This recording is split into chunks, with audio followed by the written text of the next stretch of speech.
Hola, ¿qué tal amigos de Mundo Hispánico? Les saluda Camila Daza y el día de hoy vamos a estar acompañados de uno de los asociados, de uno de los abogados también especializado en todos estos temas de inmigración. Así que le damos la bienvenida a Jorge Gavilanes. Hola Jorge, ¿qué tal? Gracias por estar con nosotros hoy en Mundo Hispánico. ¿Cómo estás? Hola Camila, muchas gracias. Muy bien. ¿Y tú qué tal? Muy bien, muchísimas gracias. Bueno, para toda la gente que se está conectando con nosotros, el día de hoy vamos a tener un espacio donde todos pueden hacer sus preguntas, cualquier tema que tengan, duda de inmigración, que a lo mejor estén haciendo trámites con su familia o que simplemente tengan curiosidades, pues este es el espacio perfecto que tienen para resolver todas estas dudas y pues acá que estamos contigo, que llevas ya bastantes años, más o menos unos 7 años, me estabas comentando ahorita, sobre todo trabajando con las familias y con estos temas de inmigración. Sí, claro que sí. Así que esperamos tener buenas preguntas de los que nos están acompañando y poder dar un poquito más de información el día de hoy. Claro que sí. Mira, Jorge, una de las cosas que ha sido muy preocupantes últimamente ha sido la cantidad de inmigrantes, sobre todo que han llegado a Houston.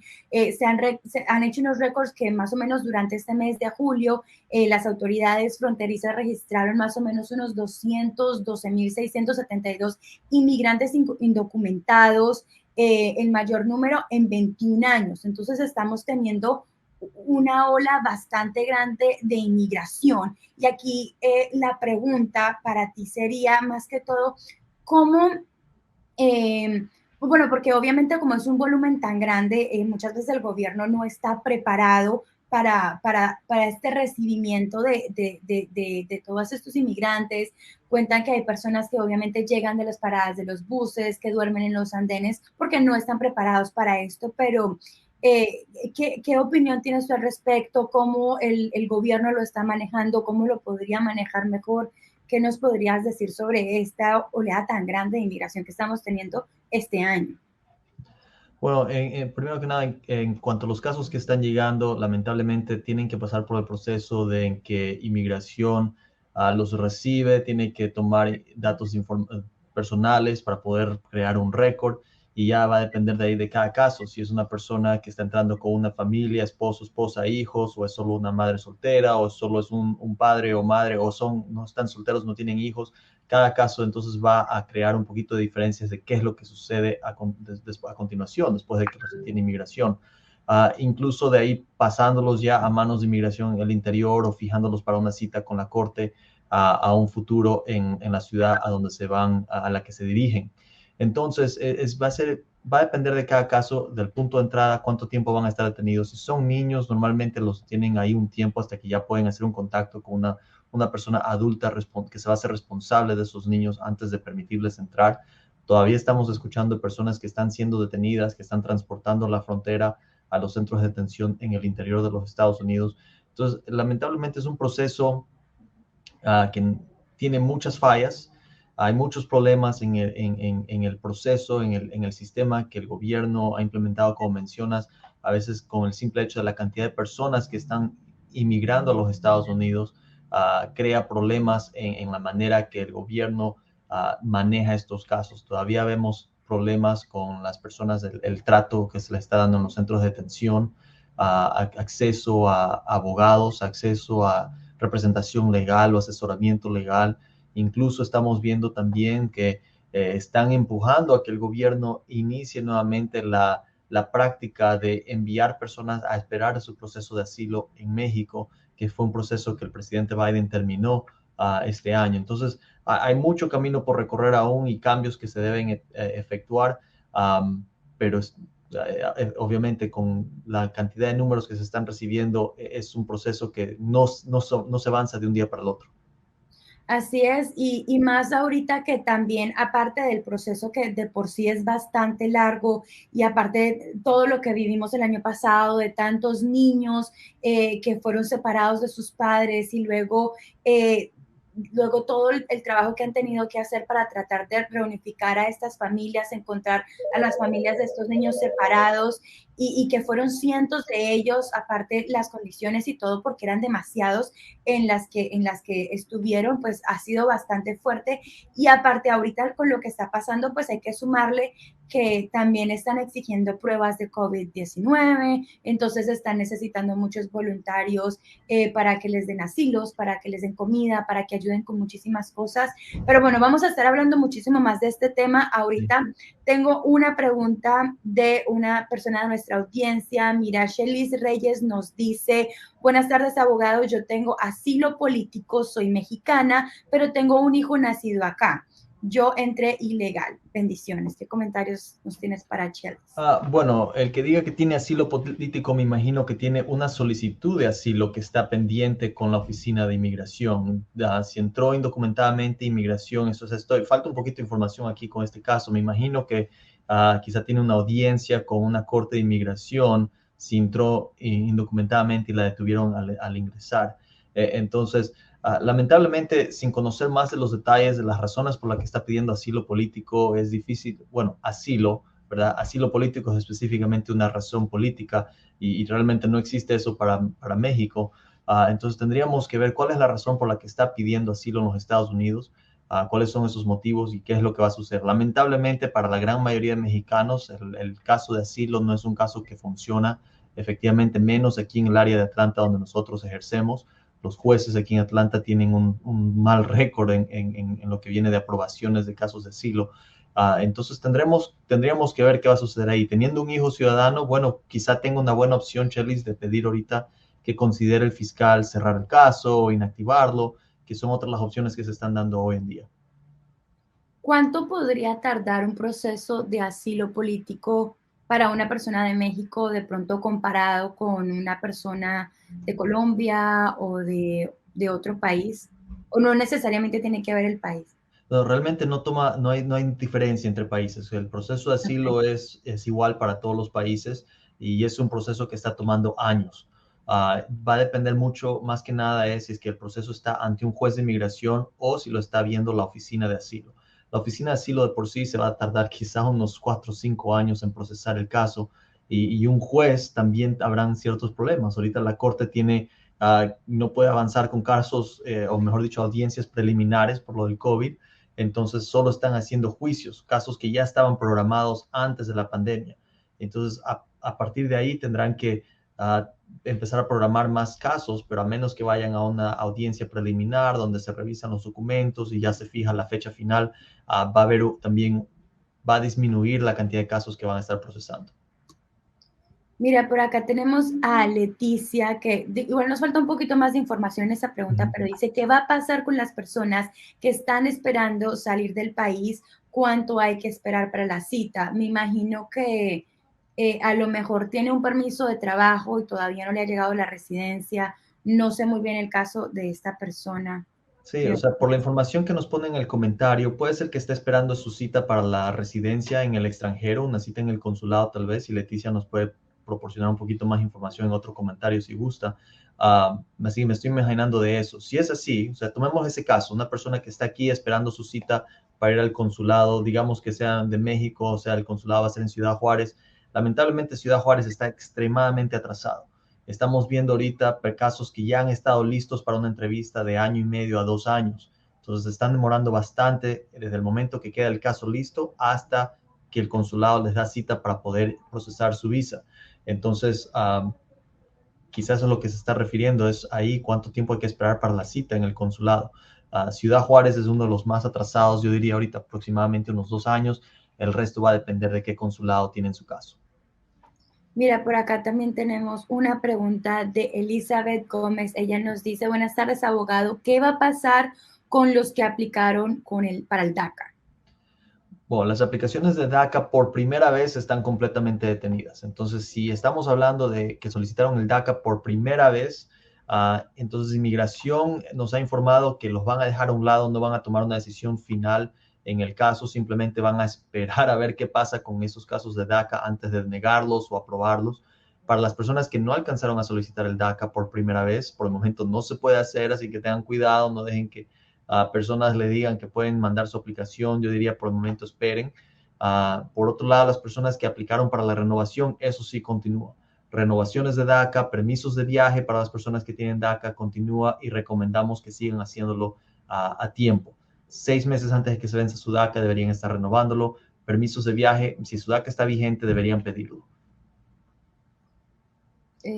Abogado, bueno, de hecho teníamos acá también otra pregunta de Shelis que nos hablaba también de DACA, que su hija aplicó para DACA por primera vez y lo único que le ha llegado fueron donde recibieron los papeles, exacto, porque hay lo mismo que acabas de explicar, que no están aceptando solicitudes nuevas. Entonces, todas esas solicitudes que entraron por primera vez obtuvieron el recibo, van a quedar ahí a un lado, esperando a que inmigración tome una decisión final. No vamos a saber todavía cuál va a ser la decisión. Lo más probable es que van a quedar negadas, pero tenemos que esperar. Y creo que es lo que inmigración está esperando a ver qué sucede. Una corte de distrito dijo que se paralice ese proceso, y entonces a menos que haya una apelación, un paso adicional, entonces que les diga que continúen, lo van a dejar a un lado. Abogado, Minerva Contreras nos dice, si voy a arreglar por matrimonio y agarré DACA antes de los 18 años, ¿puedo arreglar dentro de Estados Unidos o tiene que ir a la ciudad de Juárez? Me falta un poquito de detalles aquí, Minerva, ¿ok? Porque el haber ingresado a los Estados Unidos, necesito saber cómo ingresó, si ingresó con una visa o no. Si después de haber ingresado, bueno, obtuvo el DACA antes de los 18 años, me gustaría saber también si ingresó a los Estados Unidos, estuvo aquí indocumentadamente, volvió a salir, porque eso puede afectar todo su caso de residencia. Normalmente, si entró sin una visa, le tocaría salir a Ciudad Juárez para sacar su residencia, pero teniendo el DACA, ¿no? Mi recomendación sería pedir un permiso de viaje, ir y regresar con ese permiso de viaje, y entonces ahí podría sacar su residencia dentro de los Estados Unidos. Sería una mejor manera de hacerlo que esperar a una cita en Ciudad Juárez, que como mencionaba hace unos minutos, está tardando casi unos 2 años en obtener. Entonces ahí sería más rápido viajar con un permiso de viaje, regresar y solicitar la residencia aquí. Entonces, Minerva sería un buen caso para hablar un poquito más a fondo y asegurarnos cuál va a ser el mejor camino para ti. Mira, por acá tenemos a Tony Draco que nos dice, me dieron salida voluntaria para el 23 de agosto, perdí mi ajuste de estado por medio de mi esposa ciudadana por reingreso ilegal. Tengo récord limpio, solo ingreso. El juez negó reabrir mi caso, pero tengo, creo que uno sometido para diciembre por violencia doméstica por hijastro ciudadano mayor a 21. ¿Podría hacer algo de los nuevos lineamientos para víctimas de crimen y para mi salida? Este es un proceso que ya hay varios puntos, es un poquito más complejo y tendríamos que hablar un poquito más directamente de todos estos detalles. Y la razón por la que digo eso es, una vez que ya el juez ha dado una orden de salida voluntaria, si no se fue antes de que la salida voluntaria expire, esa orden se convierte en orden de deportación automáticamente. Y entonces cualquier arreglo para un futuro, ya sea por violencia doméstica, no estoy seguro si es VAWA mismo, me imagino que está refiriéndose a VAWA. Se tendría que pedir entonces que el juez reabra el caso para poder avanzar con ajuste de estatus. El problema es que menciona un reingreso. Me imagino entonces que Tony estuvo aquí indocumentadamente en el país más de un año, salió y volvió a ingresar a los Estados Unidos indocumentadamente. Si es así, aunque le aprueban la petición, la I-360, que es por VAWA, por la violencia doméstica, no va a poder arreglar a la residencia, porque todavía tiene el problema de haber ingresado indocumentadamente después de haber estado aquí ilegal. Entonces, ese castigo no se quita con el VAWA. Entonces, Tony, si quieres una aclaración más específica en tu caso, llámanos para poder hablar contigo entonces de qué opciones tienes ahí. Y hay que tener cuidado, ¿no? Especialmente, me imagino, Tony, que de pronto tienes un abogado que te está ayudando con esto. Es un proceso un poco complejo. Normalmente personas no lo hacen por su propia cuenta, así que tú puedes pedir una segunda opinión si deseas. Muchísimas gracias, abogado. Mira, por acá también tenemos a Antonio Silvestre que nos dice, hola, abogado, envié mi solicitud de la I-140 en diciembre del 2020 y recibí el recibo de inmigración del 1 de marzo del 2021. ¿Cuánto crees que falta para saber una respuesta de ellos? Normalmente esas peticiones están tardando alrededor de unos 9 meses. Así que si la enviaste en marzo, la enviaste en diciembre, el recibo, se tardaron unos meses en que te envíen el recibo. Tu recibo debería decir confirmar la fecha que ellos recibieron el caso. Entonces yo diría, esperemos que para el próximo mes, septiembre más o menos, con el recibo específicamente puedes ver en qué centro de procesamiento tienen tu aplicación y en el internet podrías ver cuánto tiempo se está demorando esa oficina específicamente en procesar ese tipo de caso. Entonces, sería una manera de confirmar eso también, Antonio. Mira, y por acá también tenemos a Eduardo que nos dice, hola, yo soy solo en Estados Unidos y qué puedo hacer para un permiso de trabajo. Me imagino que él acaba de llegar, entonces está buscando cómo podría hacer estas aplicaciones, de pronto a qué compañía se podría aplicar o cómo sería este proceso. Sí, y lamentablemente no todos califican para un permiso de trabajo. Tienen que tener primero una solicitud pendiente con la Oficina de Inmigración o con la Corte de Inmigración. Entonces, una persona recién llegada, a menos que pueda conseguir o que esté solicitando un asilo, no va a poder pedir un permiso de trabajo si no califica para la cancelación de deportación, una solicitud de residencia, TPS, DACA, etcétera. O sea, tiene que haber una solicitud, un estatus que permite luego sacar el permiso de trabajo. Solo estar aquí esperando una corte automáticamente no da el permiso de trabajo. Entonces, en ese caso diría, bueno, llámanos para analizar bien tu caso, a ver si en tu caso específicamente hay una manera de obtener un permiso de trabajo. Lo otro que mucha gente no sabe, porque después de que se hace todo el proceso de permiso de trabajo, que las compañías acceden a patrocinar, aún así, aunque haya una empresa que lo pueda soportar todo esto económicamente, muchas veces les niegan los permisos de trabajo, que igual tampoco es que sea algo fácil, siempre lo llaman más o menos como que puede ser una lotería. Bueno, para obtener visas por medio del empleo es un poquito más difícil porque si es una persona que ha estado aquí indocumentadamente, no va a poder solicitar una aplicación por empleo porque cualquier visa va a requerir que salgan del país y al momento que salen del país se activan castigos. Entonces, en casos como esos, se tendría que ver exactamente si califican o no para la solicitud por medio de empleo. Por medio de familia es diferente. Pueden calificar para perdones también, que igual les requiere salir del país, pero por lo menos podrán regresar. Y muchas veces permisos de trabajo no los pueden obtener mientras están en espera y tienen que esperar a poder entrar con su residencia. Y una pregunta que, digamos, a mí me hacen mucho también es, por ejemplo, si una persona empezó su trámite, por ejemplo, un papá que ya empezó siendo su residente y hace los papeles de pedir a su hija que ya es mayor de 21 años desde el país natal donde ellos están, sea México, sea Colombia, y el papá que ya pidió a la hija se vuelve ciudadano, ¿es recomendable que vuelvan a empezar otro trámite ya él siendo ciudadano o es mejor que continúen con el proceso que ya se empezó cuando él era residente? Porque ya sabes, bueno, siempre recomiendan de que se debe hacer este trámite cuando ya son ciudadanos porque se supone que es más rápido versus cuando son residentes. O deberían empezar la solicitud en cuanto pueden. En casos de un padre residente pidiendo a un hijo que está en el extranjero, se puede hacer la petición siempre y cuando el hijo o hija estén solteros. Entonces, si es que el padre se hace ciudadano mientras el hijo o hija siguen estando solteros, se puede entonces informar a inmigración que ya se han hecho ciudadanos en esa solicitud y no se tiene que volver a hacer otra petición por los hijos. Pero si los hijos se casan mientras el papá sigue siendo residente, esa solicitud se pierde y hay que empezar de nuevo una vez que el padre se haga ciudadano.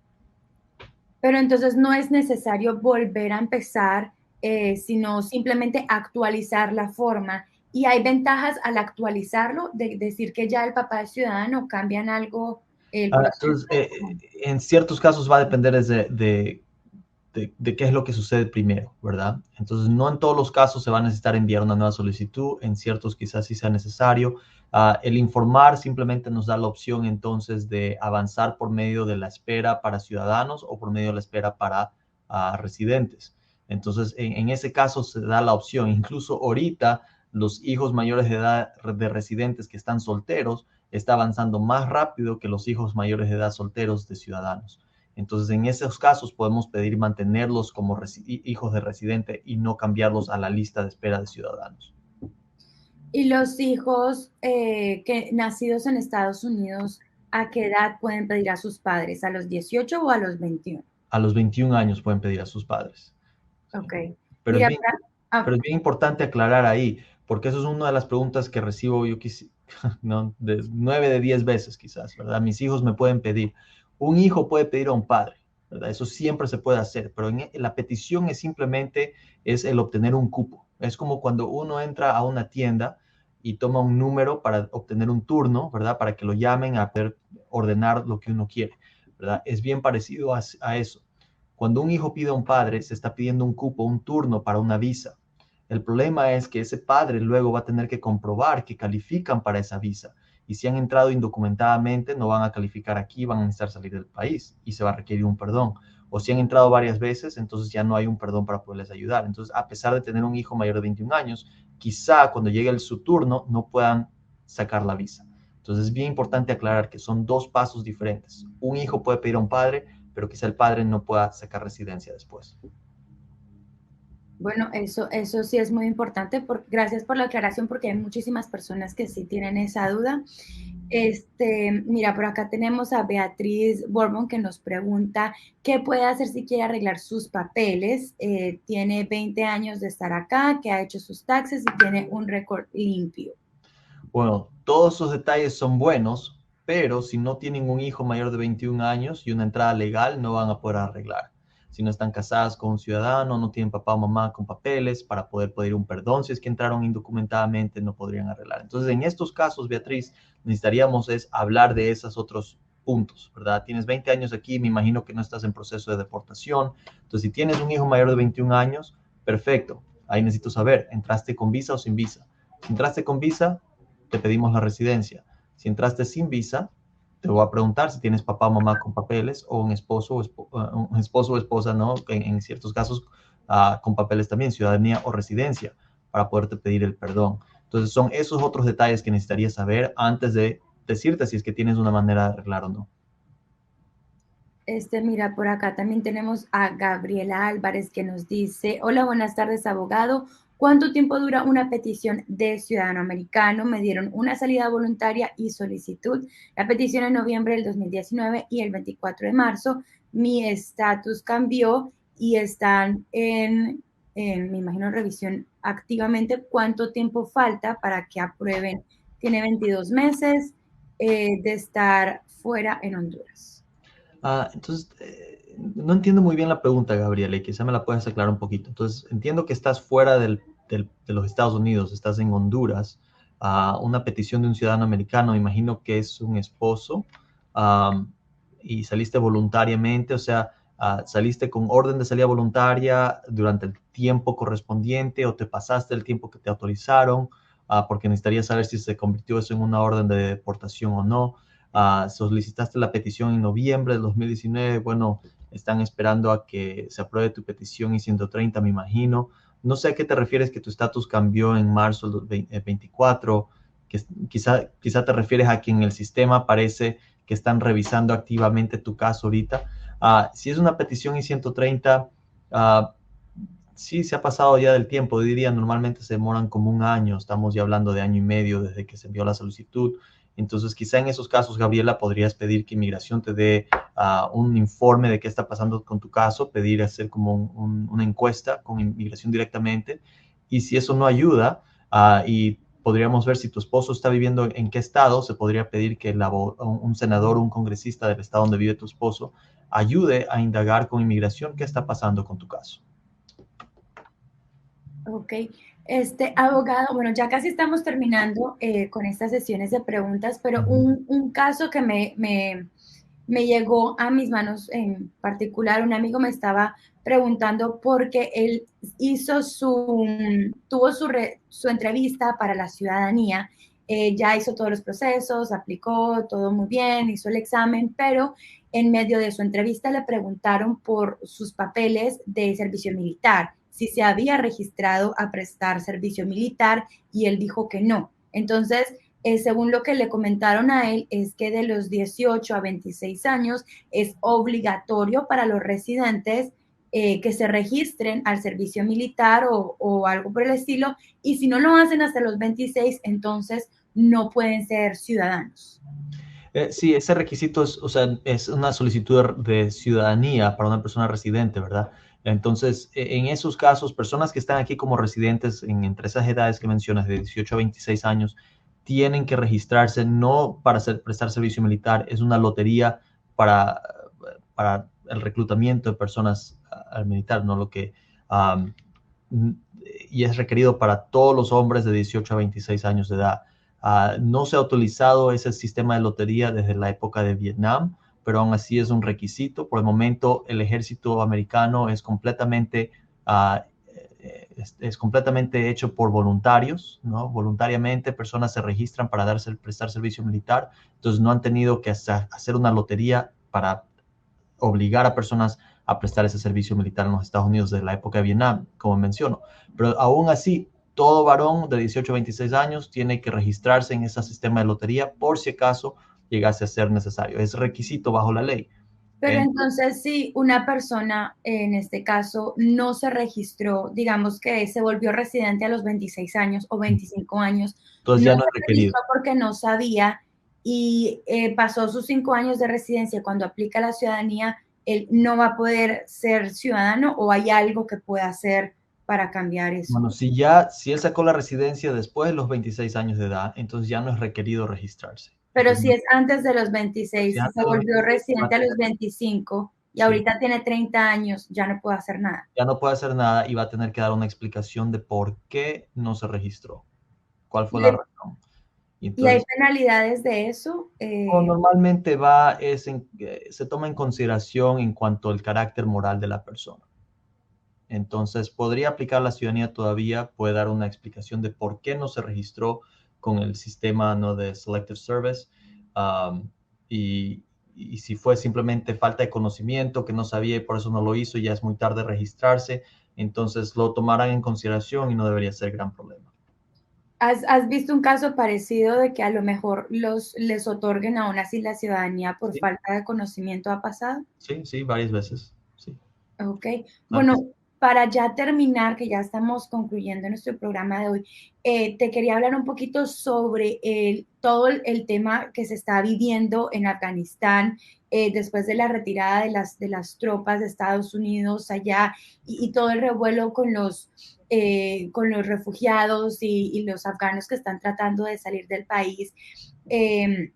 Bueno, el Departamento del Estado dijo el martes que por lo menos unos 2.000 afganos, colaboradores entre tropas estadounidenses y familiares, han sido beneficiados recientemente por un programa, pero pues los traslados que se llevan a cabo pues tienen primero que salir de ahí, y todo está bastante caótico en el país. ¿Qué crees que vaya a pasar ahorita? No sé si tengas algún conocimiento del tema, simplemente estemos a la espera, pero ¿qué podríamos esperar del gobierno de Estados Unidos con referente a estos refugiados que posiblemente vamos a traer? ¿Puede haber un programa especial para ellos? ¿Qué podemos esperar? Sí, no hemos escuchado aún de un programa especial para ayudar a personas que colaboraron con las Fuerzas Armadas de los Estados Unidos en Afganistán anteriormente. Por el momento hemos escuchado que personas que ya tenían solicitudes de visa, ya sea porque tenían familiares aquí en los Estados Unidos que los habían estado pidiendo, se van a continuar procesando esas solicitudes. Incluso hay ciertos requisitos, por ejemplo, el requisito de un examen médico que quizás no sea posible obtener en este momento, van a permitir que se procese la visa sin tener ese examen médico. Va a ser un poquito más difícil, mejor dicho, mucho más difícil es para las personas que no tenían una solicitud de visa ya pendiente con los Estados Unidos. En ese caso van a tener que pasar por un proceso de refugiados, saliendo, si logran salir de Afganistán, ir a otro país donde sea no, un país donde procesan a refugiados como lo habían hecho anteriormente, y ahí entrarían en un sistema de refugio mundial, que es que los Estados Unidos participa, países europeos también, y en esos casos no siempre tienen ellos la opción de escoger a qué país van, simplemente los procesan, comprueban de que necesitan refugio, de que han huido del país de Afganistán por la situación que se está pasando, y entonces se sortea, como quien dice, qué países es el que los recibe. Será los Estados Unidos, Alemania, Francia, Inglaterra, o sea, todos los, ¿no?, países que están participando como lugares donde se reciben refugiados. El problema ahorita es que algo que los Estados Unidos puede hacer es incrementar los números de refugiados que acepta en este país, porque las personas que pasan por ese sistema, obviamente hay un límite de cuántos refugiados de Estados Unidos va a recibir. Entonces ellos podrían incrementar ese número para que más personas pudieran venir a los Estados Unidos al pasar por ese proceso, por ese sistema. Bueno, abogado Jorge Gavilanes, muchísimas gracias por este espacio con nosotros en Mundo Hispánico. Esperamos que todos hayan podido resolver sus preguntas. Recuerden todos, si tienen más dudas, más inquietudes, tienen que comunicarse de inmediato con las oficinas Baxter, de Cook Baxter, al 404-937-7272. También pueden encontrarlos en su página web. También vi que tenían un YouTube channel. También. Quiero invitarlos también a otros números para que se comuniquen con ustedes. Sí, tenemos nuestra página de Facebook también, nos pueden buscar ahí. Si entran a nuestra página, a nuestro sitio web, pueden buscarme a mí personalmente, tienen mi número directo ahí, yo lo tengo disponible en la página web, mi email también está disponible, así que me pueden mandar un email directamente a mí o una llamada directamente a mí para fijar una cita y poder hablar de sus casos, ver cómo podemos ayudar. Yo sé que tenemos personas que nos acompañan a nivel nacional, ¿verdad? En todas partes de los Estados Unidos. Nosotros tenemos clientes por todas partes. Si es un caso que se tiene que manejar por un abogado local, nosotros podremos decirles que ese es el caso y de pronto recomendarles también con alguien en la ciudad donde ustedes viven. Conocemos abogados en todo el país, así que por ese lado no se preocupen. Pero sí, es que espero tener sus llamadas, poderles ayudar, aclarar sus dudas. Así que aquí estamos para ayudarles con cualquier tema de migración. Exacto, bueno, hoy hablamos de poquitos temas, pero una vez ustedes hagan estas llamadas a la oficina de los abogados, pues van a tener una cita completamente personalizada, con tiempo dedicado para ustedes y se pueden tratar muchísimo más a fondo todos estos temas. Recuerden que se pueden comunicar al 404-937-7272. Jorge, nuevamente muchísimas gracias y nos vemos en la próxima. Claro que sí, muchas gracias, Camila. Bueno, amigos de Mundo Hispánico, recuerden que se pueden comunicar con los abogados Baxter y nosotros nos estamos viendo más adelante. Que tengan un excelente día. Sabemos lo importante que es el futuro de su familia. En Cook Baxter Immigration no solo practicamos la ley con sabiduría y excelencia, sino también usted es representado por todo un equipo de abogados que ha practicado la ley de inmigración por más de 40 años. Su caso puede ser un caso exitoso. Únese a la gran familia de Cook Baxter Immigration. Somos su mejor opción. Cook Baxter Immigration, siempre al lado del inmigrante.